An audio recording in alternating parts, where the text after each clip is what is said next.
धुळे शहरात कोट्यवधी रुपयांच्या निधीतून तयार करण्यात आलेल्या काँक्रीट रस्त्यांच्या कामामध्ये राखयुक्त सिमेंटचा वापर झाला। त्यामुळे 2 ते 3 महिन्यातच रस्त्यावरील खडी निघून मोठे खड्डे पडू लागले। नागरिकांनी घाबरून न जाता मनपाविरुद्ध तक्रारी दाखल कराव्या असे आवाहन माजी आमदार अनिल गोटे यांनी केले।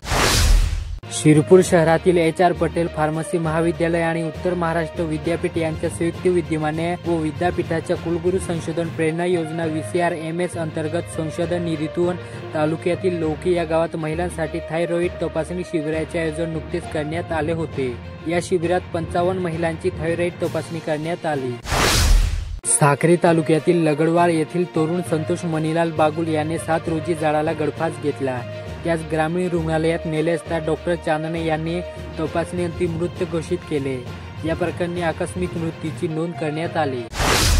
कत्रांटी कर्मचाऱ्यांनी पैशांची मागणी पूर्ण न केल्याने जिल्हा श्री रुग्णालयातील कत्रांट घेतलेल्या संस्थेने कर्मचाऱ्यांना कामावरून काढून टाकले। त्या संदर्भात चौकशी पूर्ण झाल्याने कुशल कामगारांना न्याय द्यावा अशी मागणी जिल्हा शल्य चिकित्सक डॉक्टर देवगावकर यांच्याकडे करण्यात आली। साक्री तालुक्यातील एका गावामधून एका अल्पवयीन मुलीस पळवून नेले। पीडितेच्या वडिलांनी दिलेल्या फिर्यादीवरून 6 रोजी राहत्या घरातून अल्पवयीन मुलीस मध्यरात्री 1:30च्या सुमारास कोणीतरी अज्ञाताने पळवून नेले। या प्रकरणी साक्री पोलिसात गुन्हा दाखल झाला। धुळे येथे रविवारी खानदेशस्तरीय मराठा समाजाच्या वधूवर परिचय मेळावा हिरेभवन येथे आयोजित केला। मेळाव्यात जळगाव, धुळे, नंदुरबार, नाशिक जिल्ह्यातून वधूवर आणि त्यांचे पालक उपस्थित राहणार। शिरपुरातील 22 वर्षीय तरुणी साईमाबी वसीम मोहिनी हिने 6 रोजी रात्रीच्या सुमारास राहत्या घरात गळफास घेतला। या प्रकरणी शिरपूर शहर पोलिसात आकस्मिक मृत्यूची नोंद करण्यात आली। शिंदखेडा व शिरपूर तालुक्यात महावितरण कंपनीने वीज चोरी विरोधात गुरुवारी मोठी मोहीम राबवली। मोहिमेत शिंदखेडा आणि शिरपूर तालुक्यात शहरीसह ग्रामीण भागात ही मोहीम राबवण्यात आली। धुळे तालुक्यातील अजंग येथील होरायझन इंटरनॅशनल स्कूलमध्ये शुक्रवारी वार्षिक स्नेह संमेलन सोहळा उत्साहात झाला।